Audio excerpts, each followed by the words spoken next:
Genesis chapter 22. God tests Abraham.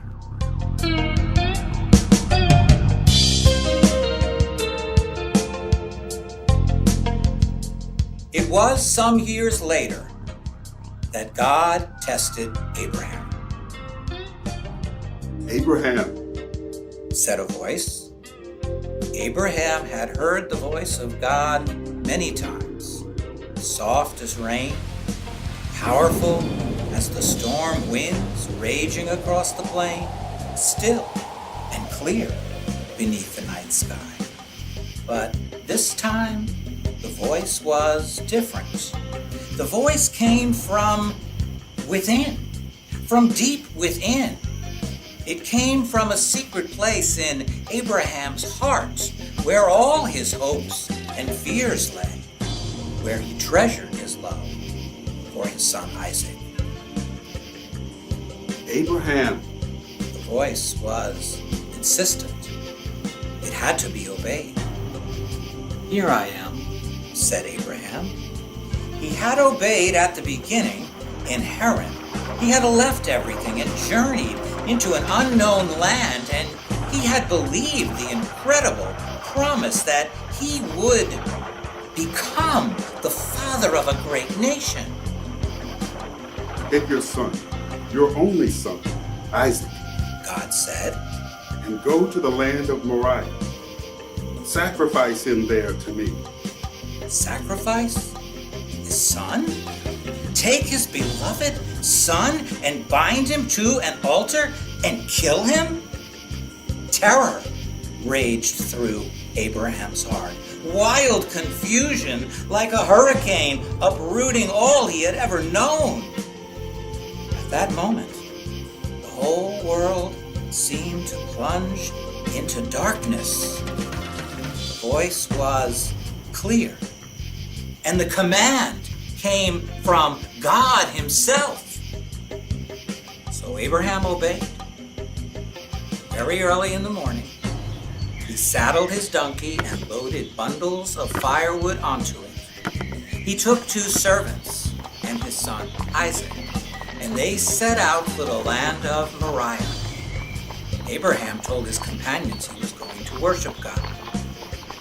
On the 3rd day, they came within sight of the mountains of Moriah.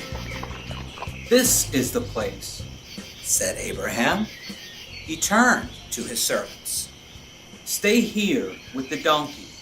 Isaac and I will go on alone. We will worship God together." And then he paused. He looked at the servants and then at his son, who was smiling at him. "Then we will come back to you," he added. He did not know how this would be possible. He did not know anything, but he trusted God. He gave the firewood to Isaac to carry, and he took a knife and a burning torch in his hand. As the 2 of them set off, Isaac turned to his father. "Father," He said. "Yes, my son. Said Abraham.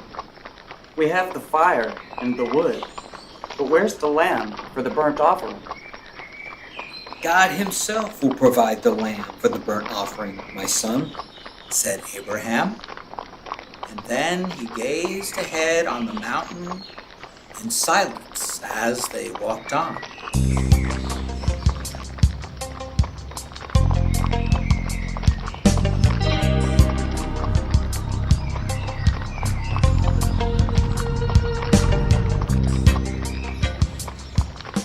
They reached the top, and there they built an altar of stones and laid the firewood on it. Neither of them spoke. Then Abraham sat down. For a long time, he held the knife in his hands. He was crying out to God in his heart, but he did not say anything. Tears welled up in his eyes as he turned to his son. "Isaac, my son." The way he said "son" so softly, with his voice breaking, and a look of dread in his eyes made Isaac realize why they had come and what God had commanded. So Abraham tied Isaac to the altar, and the boy lay there, perfectly still. Abraham looked around him. He looked up at the cloudless sky. Far below, the servants were tending the donkey, tiny figures in the blue haze. Father and son, they were alone on the mountain under the empty heavens. Abraham did not dare look at Isaac, but took the knife and held it up high, preparing to strike. Then, suddenly, a voice called out to him. Abraham, Abraham. He turned. He knew that voice. The voice of the angel of the Lord echoing all around. Abraham. Here I am. Said Abraham. The voice was clear and loud and commanded him. Do not harm the boy, because now I know that you fear God. Abraham sank to his knees. The knife fell onto the stone beside the altar. And then God said, You have not withheld your son from me, your only son. Then Abraham looked up and he saw a ram caught by its horns in a bush. So he took the ram and offered it up as a sacrifice instead of his son. And Abraham named that place Jehovah Jireh, which means the Lord will provide.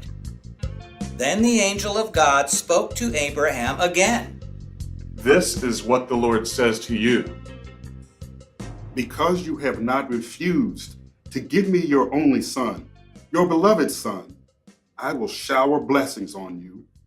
Your descendants will be like the stars in the heavens and the grains of sand beside the sea.